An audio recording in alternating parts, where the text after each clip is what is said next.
Hey, Kid Zone. As you can see, the weather has been getting pretty nice out. And one of my favorite things to do is to go hiking, to hit the trails in our area forests. One of my favorite things to do when I'm hiking is to check out all the trees and the plants, the native plants and trees, and try to identify them. And the great thing is, you don't have to be an expert in plants to identify our native plants and trees. With the use of a field guide, like this one here, this handy dandy guide, anybody can do it. So why don't you follow along with me and let's see if we can identify some of the native trees here in our Portland neighborhoods. All right, let's go.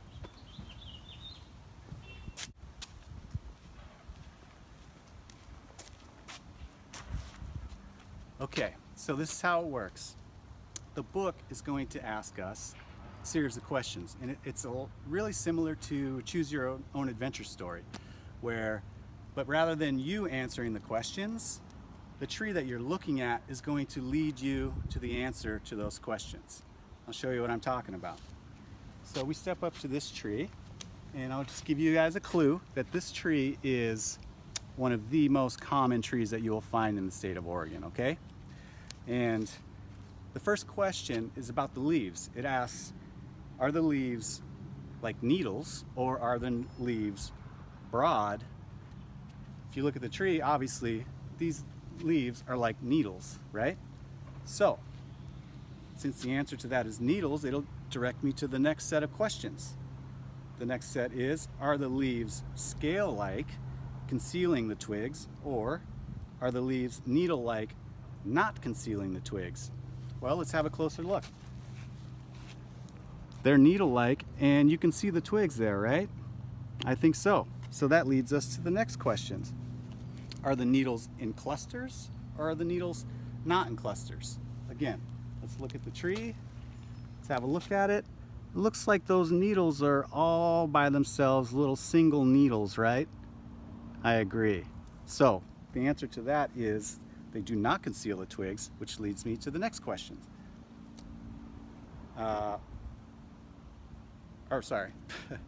That they're not in clusters, they're single needles. So it leads me to the next questions.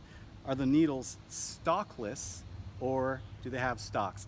Now what they mean by stalks is a little bit of a stem on those needles.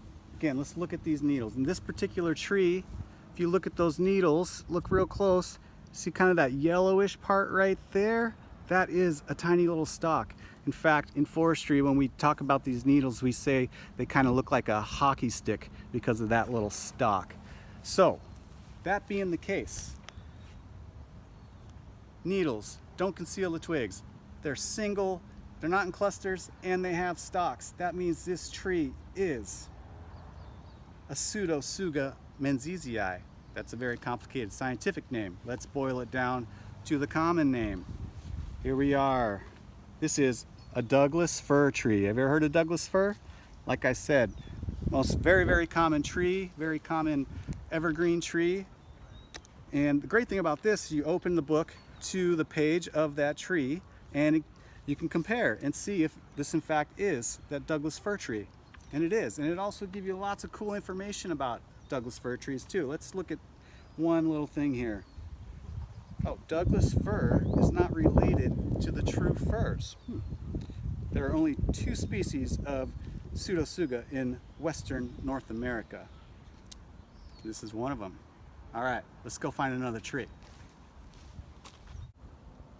All right, I found another native tree. Let's see if we can identify it. As you can see, the leaves are a little bit different on this one, right? So, when it said, are the leaves needle-like? No.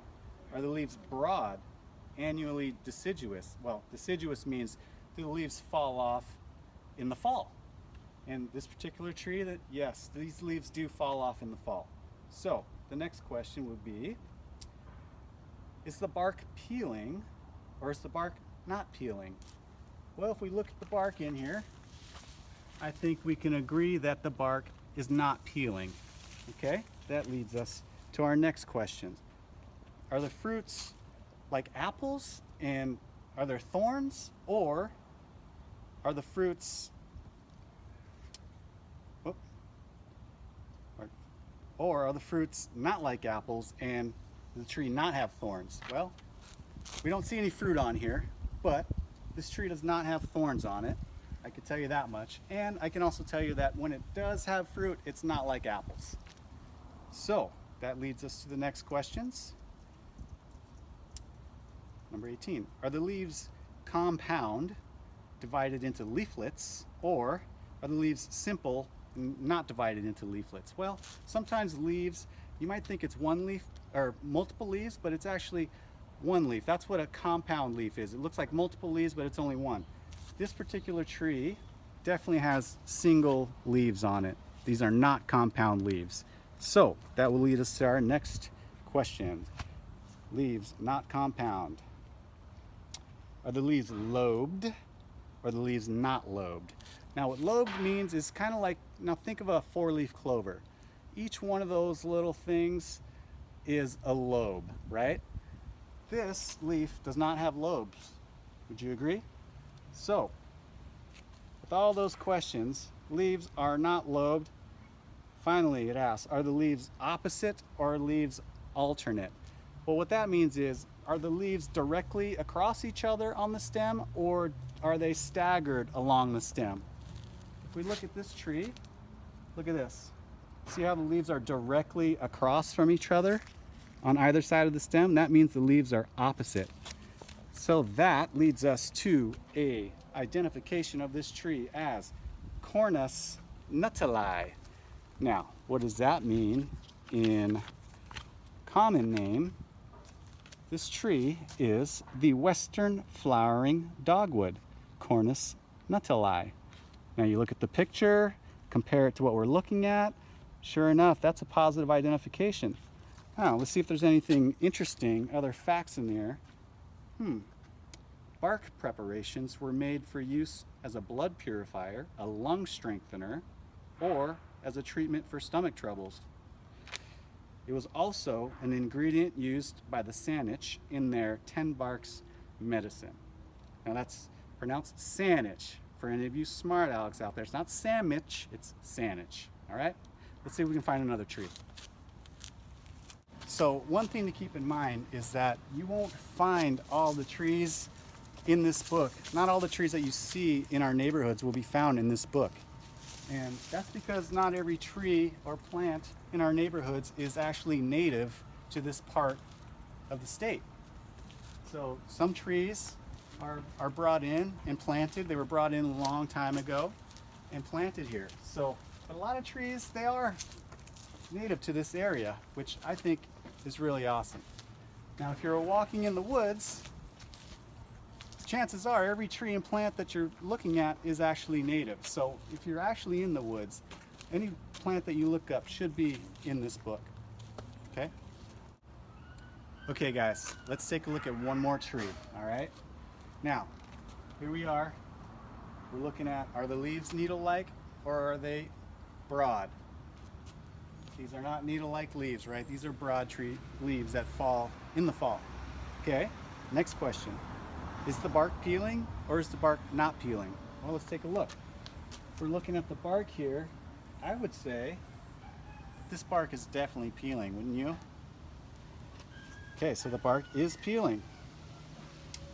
So now, are the leaves evergreen and leathery or egg-shaped, and is the bark red?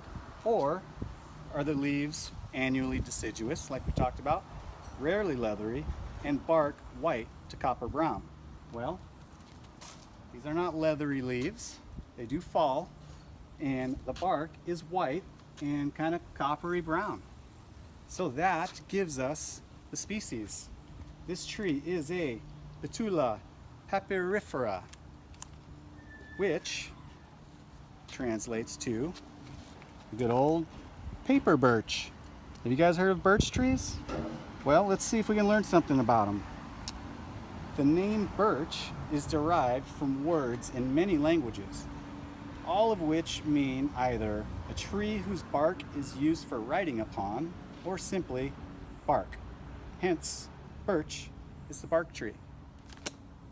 All right, guys, that concludes our video. But before I go, here's a question where you can earn points for your Olympic teams.